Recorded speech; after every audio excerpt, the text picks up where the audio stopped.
Pour mettre en marche le régulateur eDrive fermentation, j'appuie sur la touche Standby verte. Le régulateur se met ainsi en marche et nous arrivons à l'écran d'accueil. Sur l'écran d'accueil, je peux visualiser la date, l'heure du jour, le programme en cours, la température actuellement dans la chambre de fermentation. Les voyants du bas m'indiquent si un dégivrage est en cours ou non, l'accès au programme manuel, à gauche le froid, à droite le chaud. Le dernier bouton sert à mettre en marche ou à stopper le programme. Concernant le choix des recettes, j'appuie sur le bandeau et j'ai ainsi accès au livre des recettes. En fonction de la recette sélectionnée, je peux directement lancer le programme en appuyant sur la touche Play. Je peux également, à partir de cet écran, utiliser directement les programmes dits directs, froid direct ou pouce direct, en appuyant sur ces deux boutons. Si par exemple je souhaite réaliser un étuvage direct, j'appuie sur la touche rouge et on constate que le programme pouce direct est à présent en cours avec une température à l'intérieur de la cellule actuelle de 15 degrés pour 13 degrés demandés et 85% d'hygrométrie demandée. Il y a également un décompte pour connaître le temps depuis lequel est parti le programme. Si je souhaite modifier les données de mon programme directement, j'appuie sur cette partie d'écran où j'ai accès au réglage indépendamment de la température puis de l'hygrométrie. Pour sélectionner la valeur à modifier, j'appuie sur celle-ci pour qu'elle devienne verte et je règle avec les touches plus et moins. Je règle par exemple la température de consigne à 15 degrés. Je sélectionne le taux d'hygrométrie que je baisse à 80% d'humidité. Si je reviens en arrière, je constate que mes valeurs ont été prises en compte par le régulateur qui les applique immédiatement. Pour pouvoir stopper le programme, j'appuie sur la touche Stop. Afin de pouvoir programmer une recette, je m'assure en premier lieu que le bouton en bas à droite de l'écran est vert. Cela signifie qu'aucun programme n'est en cours. Si tel est le cas, l'accès à la programmation sera rendu impossible. Je reviens à mon premier événement d'accueil en cliquant sur la touche Retour. Je clique sur les rouages où m'apparaissent les trois menus disponibles. Le premier menu est le menu usine, le deuxième installateur, réservé au personnel attitré. Le menu utilisateur est ici tout en bas de l'écran. Pour accéder au menu de programmation, le code unique est 3, 2, 1, 0. Je valide. J'arrive ici dans l'écran d'interface de programmation. Pour pouvoir choisir le programme à modifier, j'utilise l'écran toujours de haut en bas et je suis les diverses étapes de la courbe de fermentation. Je sélectionne par exemple le programme préenregistré Bunz PC. Je vais pouvoir toujours de haut en bas modifier le nom du programme en cliquant sur le bandeau en dessous de la courbe que je vais renommer Essai. Je valide.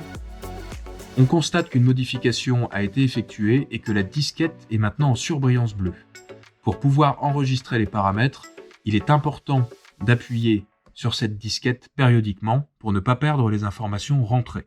Si tel n'est pas le cas, au bout de 15 secondes, le programme d'interface sort et les modifications ne seront pas enregistrées.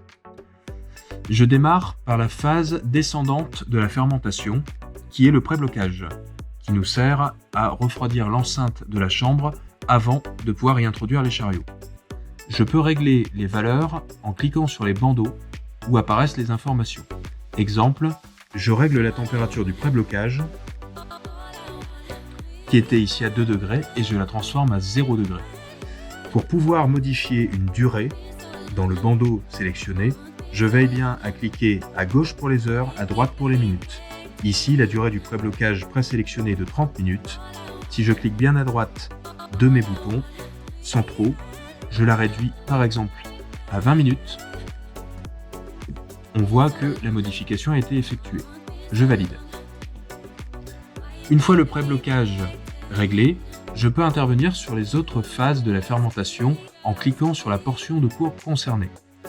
Ici, par suite, je clique sur la partie suivante qui est le blocage, c'est-à-dire la température au froid en attendant l'étuvage des produits. Celle-ci est indiquée à 3 degrés, je la modifie par exemple à 4 degrés. Le raisonnement est ensuite pour la partie fermentation le suivant. La température de fermentation, qui est une consigne à déterminer, je la règle par exemple à 20 degrés. La durée de la fermentation souhaitée, par exemple 6h30, et le taux d'hygrométrie demandé pendant la chauffe, par exemple 80%. Je valide. J'arrive ensuite au moment du jour de fin et heure de fin du programme. Ces informations sont les plus importantes puisque automatiquement, lors de la mise en marche du programme, cette heure de fin, combinée aux informations rentrées juste précédemment pour la fermentation, va permettre de calculer automatiquement la minuterie de blocage pour le blocage en froid positif. Exemple, nous sommes aujourd'hui jeudi, je souhaite terminer mon programme demain, vendredi, je rentre bien donc J+1, je valide, et je veux que mes produits soient prêts à cuire à 4h du matin. En rentrant ces valeurs, la fin de ma période de chauffe de la cellule de fermentation se terminera bien à 4h30, heure supposée à laquelle les produits seront prêts à cuire.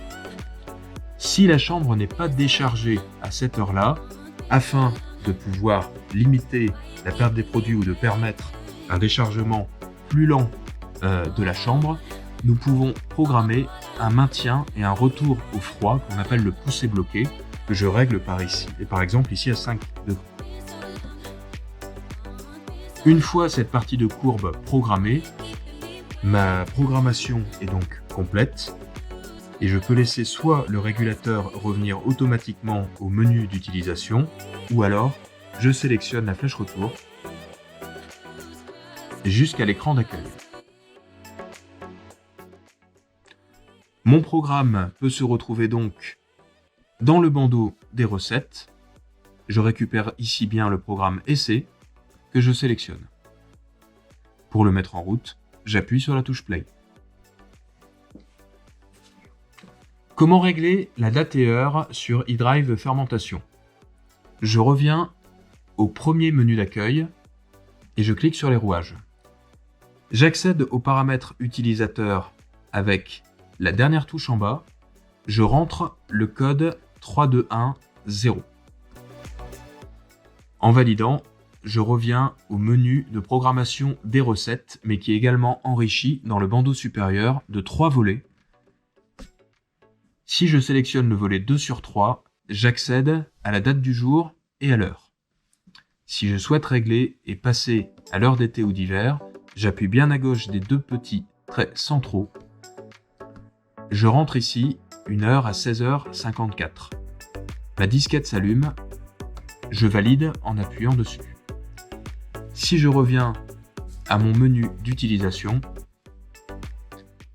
on peut constater que le changement d'heure a bien été appliqué.